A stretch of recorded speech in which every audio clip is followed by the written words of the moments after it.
আমি তাসকিন আহমেদ চিশতি, মেয়র সাতক্ষীরা পৌরসভা। রাজনৈতিক প্রতিহিংসার কারণে তৎকালীন ফ্যাসিস্ট সরকার বেআইনিভাবে আমার অনুপস্থিতিতে নো কনফিডেন্স প্রপোজালের মাধ্যমে মেয়রের পদ ঘোষণা করে উপনির্বাচন করার প্রস্তুতি গ্রহণ করে। পরবর্তীতে আমি সংক্ষুব্ধ হয়ে তৎকালীন ফ্যাসিস্ট সরকারের মেয়রের শূন্য পদ ঘোষণাকে অবৈধ বেআইনি আদেশের বিরুদ্ধে মহামান্য হাইকোর্টে রিট পিটিশন দাখিল করলে গত ইংরেজি 11/12/2023 তারিখে উক্ত আদেশের ওপর স্থগিতাদেশ প্রদান করেন। পরবর্তীতে সরকার পক্ষ অ্যাপিলেট ডিভিশনে আবেদন করেন।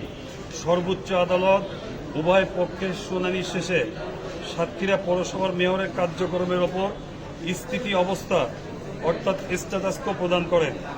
হাইকোর্ট বিভাগের রুল নিষ্পত্তি হওয়ার পূর্ব পর্যন্ত সময় নির্ধারণ করেন। 5 আগস্টের পরে সরকার সকল পৌরসভার মেয়রদের পদ একটি নির্বাহী আদেশের মাধ্যমে শূন্য ঘোষণা করে। সে সময়ে মহামান্য সুপ্রিম কোর্টের স্থিতি অবস্থা অর্থাৎ স্ট্যাটাস কো বহাল ছিল, অর্থাৎ আমার মেয়র পদের বিষয়টি সম্পূর্ণ আদালতের ওপর নির্ভরশীল ছিল, যেখানে স্থায়ী সরকার মন্ত্রণালয় নিজেই বিবাদী। এরপর দীর্ঘ শুনানি অন্তে গত 12/1/2025 তারিখে বিচারপতি মোহাম্মদ মোস্তফা জামান এবং বিচারপতি নাসরিন আক্তারের সমন্বয়ে গঠিত হাইকোর্ট ডিভিশনের যৌথ বেঞ্চ রুলটি নিষ্পত্তি করেন এবং নো কনফিডেন্সের সকল প্রক্রিয়া, বিগত সরকারের সকল কার্যক্রম এবং তাদের অবৈধ আদেশকে বাতিল ঘোষণা করে অবৈধ ঘোষণা করেন। ইতিমধ্যে সরকার সাতক্ষীরা পৌরসভাতে প্রশাসক নিয়োগ দিয়েছেন। সরকারের প্রতি সম্মান দেখিয়ে আমরা আমার আইনজীবীর মাধ্যমে গত 7/5/2025 তারিখে মেয়রের কার্য পরিচালনার জন্য উকিল নোটিশ পাঠিয়েছি, কিন্তু আজ অবধি কোনো ব্যবস্থা নেওয়া হয়নি। আমি আইনগতভাবে এখনো সাতক্ষীরা পৌরসভার মেয়র। বিষয়টি যেহেতু সাবজুডিস ম্যাটার ছিল, এজন্য সরকারের প্রশাসনিক আদেশটি সাতক্ষীরা মেয়রের জন্য কার্যকর নয়। আইনের প্রতি আমি সর্বোচ্চ শ্রদ্ধাশীল।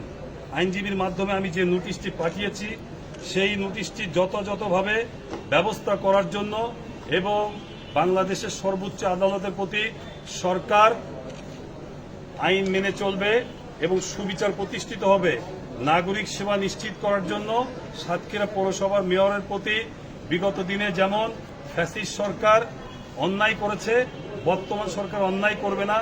জোর করে মেয়রের এই পদটি প্রশাসক দ্বারা নিয়ন্ত্রিত হবে না। সর্বোচ্চ আদালতের আদেশটি তারা সম্মান দেখাবে, এটি এই শহরে নগরবাসী প্রত্যাশা করে, আমি ব্যক্তিগতভাবে প্রত্যাশা করি। আমরা বলতে চাই, আমরা 7 দিনের উকিল নোটিশ পাঠিয়েছি। আমরা সরকারকে আরও একটি সময় দিব। এই সময়ের মধ্যে তারা যদি মহামান্য সর্বোচ্চ আদালতের নির্দেশনা না মানে, আমরা অবশ্যই বৃহত্তর জনগণকে সাথে নিয়ে জনগণের ন্যায় বিচার প্রতিষ্ঠার জন্য, জনগণের জনসেবা নিশ্চিত করার জন্য কঠোর থেকে কঠোর আন্দোলনের কর্মসূচি ঘোষণা করব। এই শহরে ইজি বাইক চলে। ইজি বাইকের কাছ থেকে এই পৌরসভা 3000 টাকা করে প্রতি বছর রিনিউয়াল ফি হিসেবে নেয়। সেই টাকার 38 লক্ষ টাকা এরা তথাকথিত প্রজেক্ট তৈরি করে এই ল্যাপটপের দাম, এটা একটা পুরানো ল্যাপটপ, এরকম 18টি ল্যাপটপ ক্রয়ের নামে তথাকথিত একটা প্রকল্প করছে।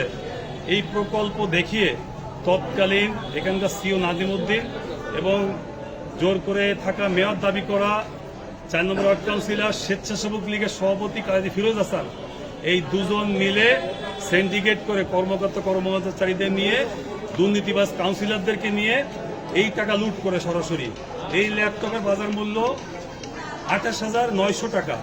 সে এখানে এই রিপোর্টে আসছে, এই ডিসি সাহেবের রিপোর্টে আসছে, এখানে এই ল্যাপটপটি এখানে ইন্সপেকশন করে দেখেন 18টার মধ্যে 12টা ল্যাপটপ পেয়েছে, আর 6টা ল্যাপটপ ক্রয় করা হয়নি। এবং একটা ল্যাপটপের দাম এখানে দেখিয়েছে 1,27,900 টাকা, হয়ে গেছে এই ল্যাপটপের বাজার মূল্য 27,900 টাকা। একটা ল্যাপটপে 1 লক্ষ টাকা করে লুট করছে, তাও চেকের মাধ্যমে এখান থেকে। তো এই জনগণের ট্যাক্সের টাকা, ইজি বাইকের ট্যাক্সের টাকা যদি এভাবে লুট করে, এই টাকাটা আমরা ফেরত চাইছিলাম, এই টাকা এখনো পর্যন্ত ফেরত দেয়নি সরকার। আসলে এই জনগণের ট্যাক্সের টাকা যেখানে লুট হয়, এই টাকা ফেরত আসে না। আর সরকারি কর্মকর্তা, ডিসি সহ অন্যান্য কর্মকর্তারাও এই টাকা যারা লুট করছে তাদের কাছ থেকে টাকা ফেরত নেওয়ার ক্ষেত্রে আন্তরিক না, তাদের পৃষ্ঠপোষকতায়, তাদের সহযোগিতায় এই টাকা লুটগুলো হয়। আপনারা জানেন, এই দেখুন এই যে পাশে যে বাগানগুলো দেখতেছেন, এই বাগান নাম করে ফুল গাছ কি, এই ছোট্ট বাগান করতে কি 10 লাখ টাকা ব্যয় হয়? এই বাগানের নামে 10 লাখ টাকা ব্যয় দেখিয়ে তারা টাকা চেকের মধ্যে উত্তোলন করেছে। এখানে একটা রুম রয়েছে তথাকথিত এজলাস নামে বানাইছে, এই রুমে 10 লাখ টাকা দেখিয়ে, সব রিপোর্টে আসছে, 10 লাখ টাকা দেখিয়ে এখান থেকে চেকের মাধ্যমে টাকা লুট করছে। আপনারা জানলে অবাক হবেন, সরাসরি একটা গরিব মানুষের বিগত 5 বছরের মধ্যে 300 টাকা আত্মীয় অনুদান দেয় না। অথচ অফিসার্স ক্লাবের নামে আমরা আপনাদের কাছে একটি রিপোর্ট দিয়েছে, আপনারা দেখবেন। এই রিপোর্টটি আপনারা জানেন যে শুধুমাত্র আমি বিএনপির একজন সক্রিয় কর্মী হওয়ার কারণে, বিগত পতিত ফ্যাসিস্ট সরকার রাজনৈতিক প্রতিহিংসার কারণে বারবার কখনো ট্যাক্স পানির বিল কমানোর অজুহাতে, কখনো নাশকতা মামলা দিয়ে আমাকে গ্রেপ্তার করে জেলে দিয়েছিল। জেল থেকে বেরোয় আবার জামিন নিয়ে আবার গ্রেপ্তার করে, আবার সাসপেন্ড করে। তো সর্বশেষ নো কনফিডেন্স প্রপোজালের মাধ্যমে যে তথাকথিত পদ শূন্য করে নির্বাচন ঘোষণা করেছিল সরকার, যেহেতু এটা অবৈধ ঘোষণা করেছে, এই কোর্ট যেহেতু অবৈধ ঘোষণা করেছে, তাদের এই 11 মাসে এই পৌরসভায় জনগণের ট্যাক্সের পরিচালিত পৌরসভা থেকে নগদ অর্থ লুটপাট করেছে। 5 আগস্টের পরে সরকারের কাছে আমরা অ্যাপ্লাই করেছিলাম, সরকার স্থানীয় বিভাগ থেকে এখানকার ডিসি বরাবর একটি তদন্ত করার জন্য লিখিত নির্দেশ দিয়েছিল। জেলা প্রশাসক তদন্ত করে বর্তমান যিনি ডিডিএলজি, সেটি হচ্ছে, আপনারা নিশ্চয়ই এই রিপোর্টটা দেখেন।